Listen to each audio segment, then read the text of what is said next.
दोस्तों मैदानी क्षेत्रों से बहुत सारे क्वेश्चन पूछे जाते हैं, जैसे बांगर क्या है, खादर क्या है, तराई क्षेत्र क्या है, भांभर क्षेत्र क्या है, पाकिस्तान से आए हुए शरणार्थियों को किन क्षेत्रों में बसाया गया है, इनकी चौड़ाई कितनी है, इतनी लंबाई कितनी है, ज़्यादातर नदियाँ कहाँ से निकलती हैं और इसमें कौन कौन से राज्य ये मैदानी क्षेत्र फैले हुए हैं।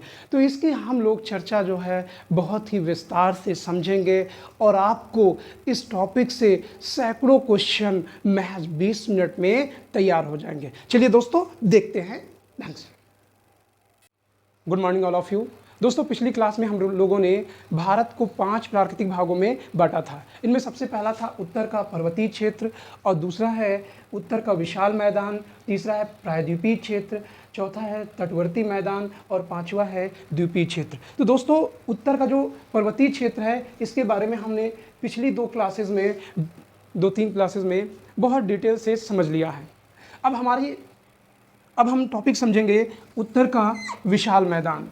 तो उत्तर का विशाल मैदान से कई सारे क्वेश्चन पूछे जाते हैं, जैसे उत्तर का विशाल मैदान किन नदियों के बहाव द्वारा लाई गई मिट्टी से हुआ है, उत्तर का विशाल मैदान कितने राज्यों में फैला है।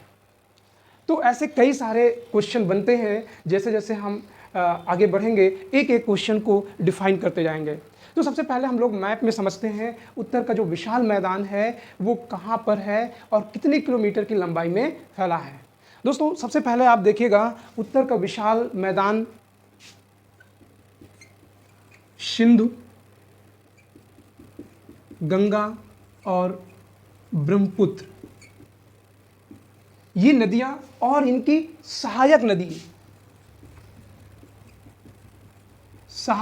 नदियों द्वारा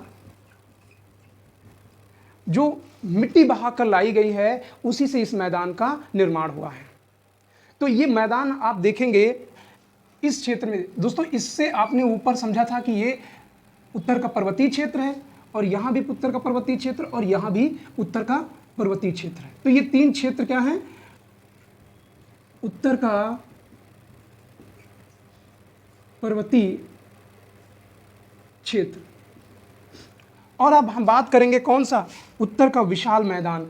तो उत्तर का विशाल मैदान इस क्षेत्र में फैला हुआ है, ऐसे करके ये पूर्व की तरफ जाता है। दोस्तों जैसे ये पश्चिम में भी पहुंच जाता है तो सिंध, आपको नदी पता है कि यहाँ से ऐसे सिंध नदी ऐसे बहती हुई आती है। तो मुख्यतः सिंधु का जो मैदानी क्षेत्र पड़ता है वो पाकिस्तान के मैदानी क्षेत्र में पहुंच जाता है, क्योंकि ये सिंधु नदी है और ये पाकिस्तान का मैदानी क्षेत्र है। ये पाक का मैदानी क्षेत्र।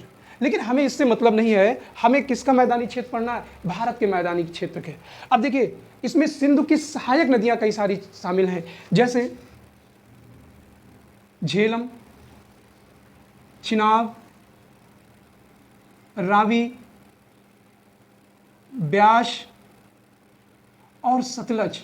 इस तरीके से ये नदियां जो है इस क्षेत्र में एक मैदानी एरिया का निर्माण कर देते हैं। इसे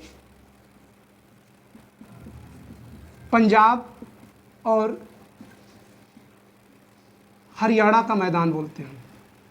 फिर यहाँ पर गंगा नदी है और यहाँ पर यमुना नदी। ये कौन सी नदी है? गंगा है और ये यमुना, और इलाहाबाद के पास ये नदी मिल जाती है। अब दोस्तों ये देखिएगा ये पूरा एरिया नदियों से पट जाएगा। जैसे ये आगे ऐसे करके नदी एक भाग पश्चिम बंगाल होते हुए बंगाल की खाड़ी में गिर जाती है, दूसरा बांग्लादेश पहुंच जाते हैं। तो इस तरीके से देखिएगा यमुना की सहायक नदियों में चंबल, सिंध, ध्यान दीजिएगा ये सिंध है, चंबल, सिंध, बेतवा, केन। तो इस मैदान का निर्माण इस तरीके के नदियों द्वारा बहा कर लाई गई मिट्टी से होता है। फिर आगे देखते हैं, फिर अमरकंटक से सोन नदी पहुंच जाती है और यहाँ भी कई सारी ऐसे नदियाँ आके मिल जाती हैं, और फिर ये दामोदर नदी वगैरह यहाँ पे मिल जाती है। इस तरीके से ये पूरा आपने ये डायग्राम देखा कि ये उत्तर का जो विशाल मैदान है ये नदियों द्वारा बहा कर लाई गई मिट्टी से हुआ है। हमारे ख्याल से आपको बहुत बेहतरीन तरीके से समझ में आ रहा होगा। हम लोग उत्तर के विशाल मैदान को बहुत विस्तार से पढ़ेंगे। अभी कई सारे हमें डायग्राम बनाने पड़ेंगे। अब एक नदी आपको पता है कि ये सिंधु नदी हो गई, दूसरा गंगा नदी, यहाँ तक विस्तार हो गया। अब हम बात करते हैं ब्रह्मपुत्र नदी के बारे में। तो ब्रह्मपुत्र नदी तिब्बत के ट्रांस हिमालय से निकलती है और निकलकर ये यहाँ पर अरुणाचल प्रदेश होते हुए, असम होते हुए ये बांग्लादेश में गंगा से मिल जाती है। तो यहाँ इस क्षेत्र में भी ये मैदान का निर्माण करती है। ये कौन सा क्षेत्र है? ब्रह्मपुत्र, यानी इसे असम का मैदान कह सकते हैं, असम का मैदान। इस तरीके से आपने देखा कि उत्तर का जो विशाल मैदान है वो किन नदियों से बहाकर लाई गई मिट्टी से हुआ है। तो पहला आपने सिंधु और उसकी सहायक नदियों को देखा, फिर गंगा के बारे में देखा, फिर ब्रह्मपुत्र नदी के बारे में देख लिया। अब हम लोग इस मिट्टी के बारे में बात करेंगे कि यहाँ पर मिट्टी कैसी है। जाहिर सी बात है, नदियों द्वारा बहाकर लाई गई मिट्टी है, तो जल द्वारा लाई गई मिट्टी यानी जलोढ़ मृदा। ये कौन सी मृदा होगी? जलोढ़ मृदा। या जलोढ़ मृदा जब बहुत पुरानी मिट्टी हो जाती है तो वो दोमट मिट्टी के रूप में जानी जाती है, या दोमट मिट्टी जलोढ़ मृदा का एक ही रूप आप समझ सकते हैं। तो यहाँ पर इस तरीके से मैदान का निर्माण होता है।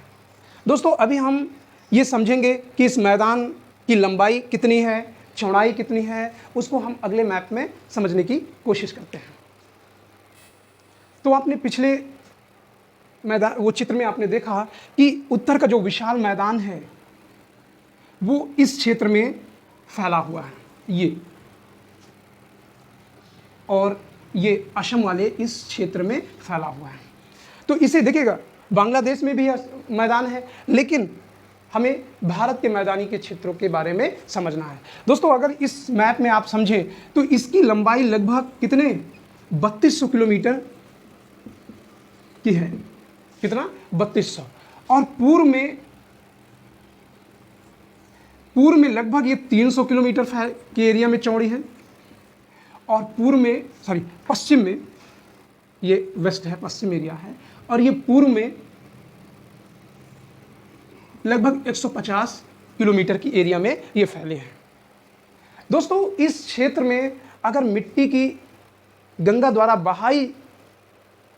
द्वारा या नदियों द्वारा बहा कर लाई गई मिट्टी की मोटाई पूछा जाए तो ये मोटाई जो है आपको 1000 मीटर से 2000 मीटर की गहराई तक मिलेगी। कहने का मतलब है, अगर आप गंगेटिक क्षेत्र में हो और वहाँ पर आप खुदाई करते हो तो 1000 मीटर की गहराई तक खोदने पर, या कहीं कहीं पर 2000 मीटर की गहराई पर खोदने पर आपको नदियों द्वारा बहा कर लाई गई मिट्टी ही मिलेगी। अब दोस्तों, लोगों के दिमाग में आता है, इतनी मोटी लेयर कैसे जम गई, इतना पानी आया कैसे?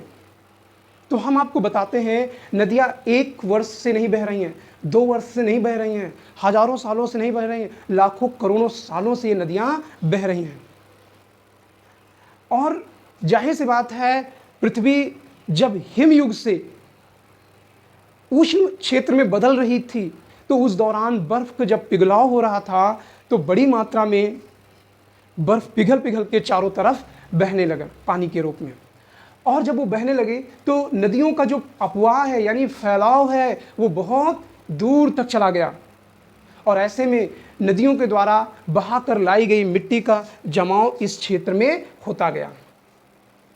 अभी हम बात करते हैं कि इसमें कौन कौन से राज्य हैं, लेकिन अभी ये चीज़ आपको समझ में नहीं आ रही होगी, इतनी मोटी लेयर कैसे हो गई।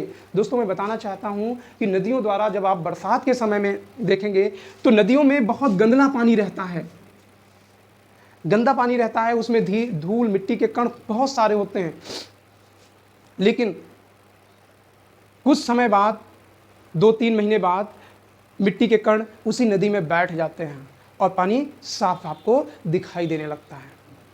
तो जाहिर सी बात है, ये जो मिट्टी बहा कर लाई गई थी वो मिट्टी कहाँ? उसी मैदानी क्षेत्रों में बैठ गई। और दोस्तों, यदि 1 साल में कोई नदी 1 मिलीमीटर मोटी लेयर बनाता है तो जाहिर सी बात है 10 सालों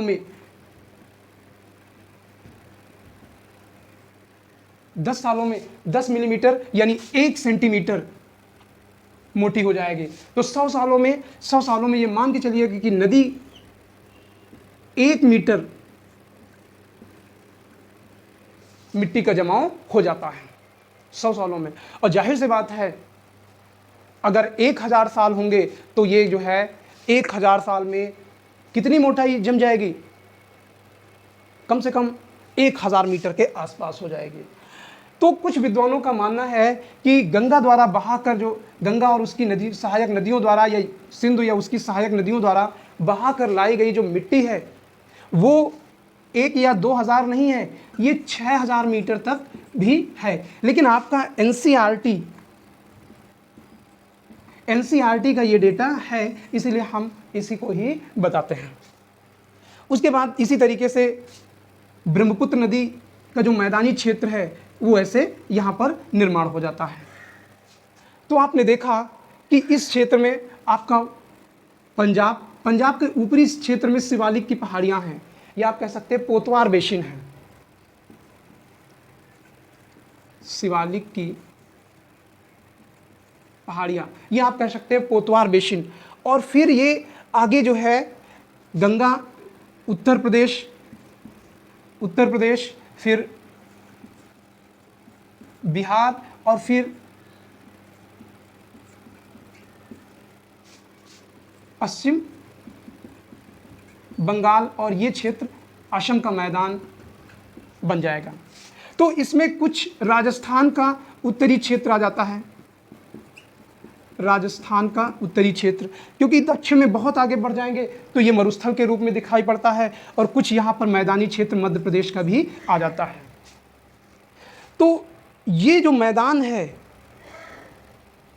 ये सिंधु की सहायक नदी, गंगा और यमुना की सहायक नदी और ब्रह्मपुत्र तथा उसकी सहायक नदियों द्वारा बहाकर लाई गई मिट्टी से इस मैदान का निर्माण हुआ है।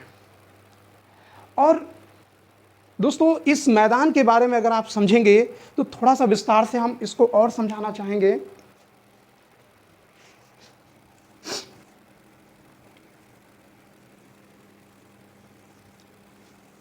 कि इन मैदानों का निर्माण में अगर हम विभाजन देखें तो कहाँ से शुरुआत होता है। दोस्तों यहाँ पर आपकी शिवालिक पहाड़ियाँ पड़ जाएंगी, ये ऐसे करके। कौन सी पहाड़ी? शिवालिक है।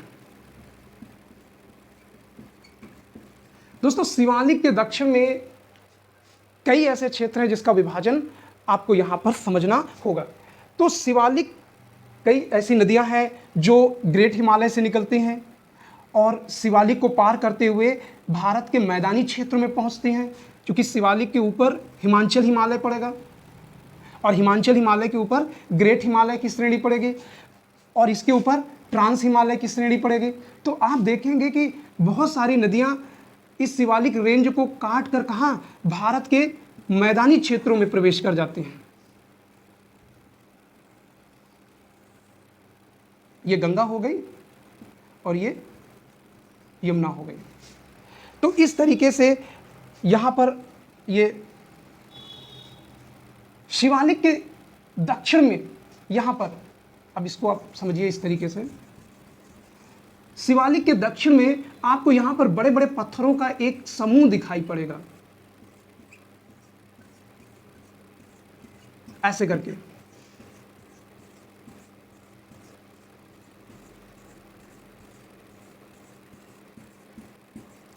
और दोस्तों यही क्षेत्र क्या कहलाता है? भांभर कहलाता है। अब इस क्षेत्र में शिवालिक या नदियों द्वारा बहा कर लाए गए पत्थरों से इस क्षेत्र का निर्माण होता है। कभी कभार जैसे शिवालिक क्षेत्र में पहाड़ियाँ टूट के नीचे चली आती हैं, तो ये 8 से 10 किलोमीटर, कितना, कहीं कहीं 10 किलोमीटर है और कहीं कहीं 8 किलोमीटर है, 8 किलोमीटर। तो इस क्षेत्र को कहा जाता है भांभर क्षेत्र। कौन सा क्षेत्र? भांभर क्षेत्र। भांभर क्षेत्र की अपनी एक विशेषता है कि शिवालिक या हिमाचल हिमालय या ग्रेट हिमालय से निकलने वाली नदियां इन्हीं पत्थरों के बीच में अंदर समा जाती हैं। जाहिर सी बात है, बड़े बड़े पत्थर पड़े हुए हैं तो नदियाँ ऊपर नहीं दिखाई पड़ती हैं, और इसके बाद से वो नदियाँ निकलती हुई आपको प्रतीत होती हैं। तो जो नदियाँ यहाँ पर भांभर क्षेत्र में विलुप्त हो गई थी, वो नदियाँ तराई क्षेत्रों में पुनः निकल आती हैं। इस क्षेत्र में, तो ये क्षेत्र आपका तराई कहलाता है।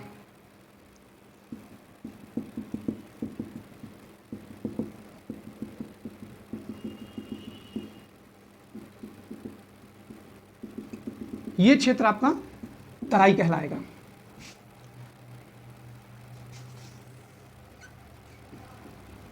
तराई क्षेत्र। दोस्तों, जब इस देश का विभाजन हुआ तो बहुत सारे शरणार्थी पाकिस्तान से भारत आए और उनको इसी तराई क्षेत्र में पेड़ों को काट करके बसा दिया गया है। तो इस क्षेत्र में, तराई वाले क्षेत्रों में, जैसे गोरखपुर आ गया, बहराइच हो गया, या आप कह सकते हैं नेपाल वाले क्षेत्र से मिले हुए ये क्षेत्र प्रतीत होते हैं, या है आप कह सकते हैं। तो सबसे उत्तर में कौन सा है? भांभर क्षेत्र, और उसके बाद कौन सा है? तराई क्षेत्र। उस तराई क्षेत्र के बाद नदियां जो है मैदानी क्षेत्रों में आ जाती हैं। कहां पर आ जाती हैं? मैदानी क्षेत्रों में, ऐसे करके।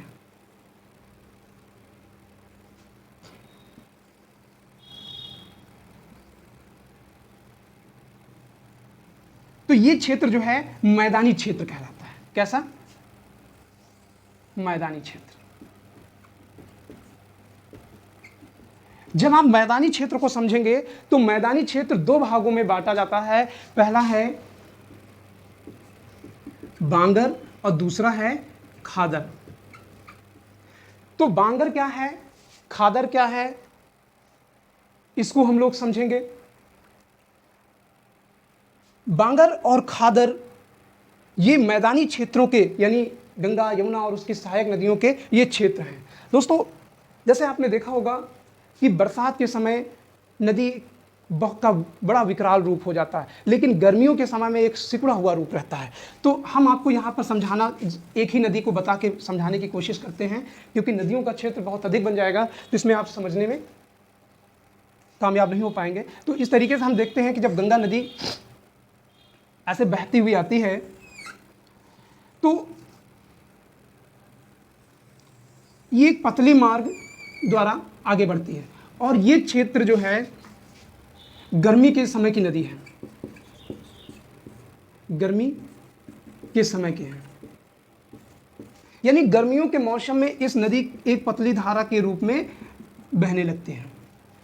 उसके बाद जैसे ही बरसात आते हैं तो इस नदी का अपवाह जो है, फैलाव थोड़ा सा अपने आसपास के एरिया में ज़्यादा हो जाता है,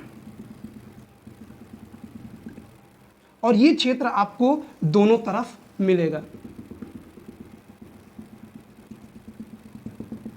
तो दोस्तों, हर साल इस जो फैलाव है, जब नदी बरसात का पानी लेके आती है तो इस क्षेत्र में हर बार जो है नई मिट्टी आ जाती है, और इसी दोनों क्षेत्रों को क्या कहा जाता है?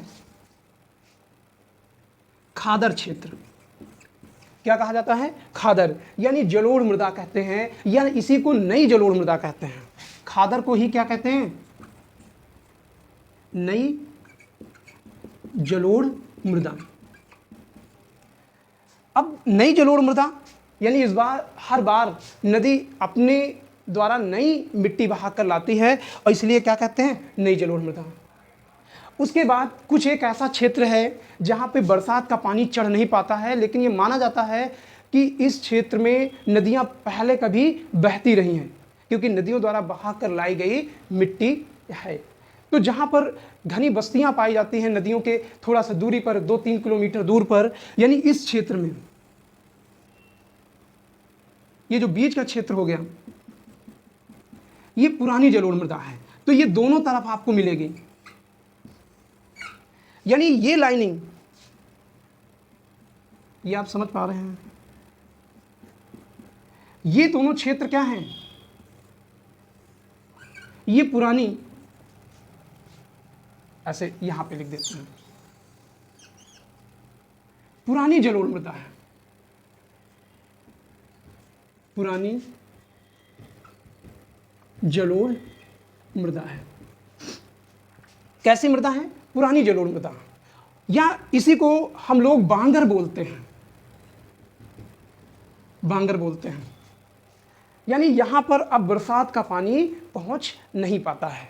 इस तरीके से बांगर और खादर ये दोनों जो है मैदानी क्षेत्रों के ये जलोढ़ मैदान हैं। एक को बांगर कहते हैं, एक को खादर कहते हैं। उसके बाद हम देखते हैं कि जब नदियाँ बंगाल की खाड़ी में गिर जाती हैं, तो बंगाल की खाड़ी में जब ये नदियाँ गिरती हैं तो अपने मुहाने पर मिट्टी का जमाव कर देती हैं, तो वो जमाव जो है खादर कहलाते हैं।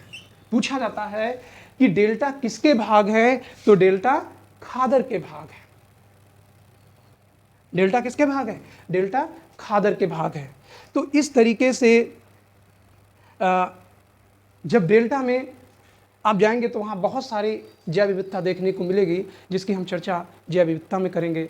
तो दोस्तों, ये उत्तर का जो विशाल मैदान है उसका निर्माण होता है वो इस प्रकार होता है। अब अगले पार्ट में हम समझेंगे उत्तर का जो विशाल मैदान है उसको कितने भागों में बांटा गया है, उनके बीच कैसे क्वेश्चन बनते हैं, इन सारे मुद्दों पर हम लोग डिस्कशन करेंगे। दोस्तों, ये क्लास आपको कैसी लगी? अच्छी लगे तो मेरे चैनल को सब्सक्राइब करिए, लाइक करिए, कमेंट करिए और अपने दोस्तों को शेयर करिए। Thank you.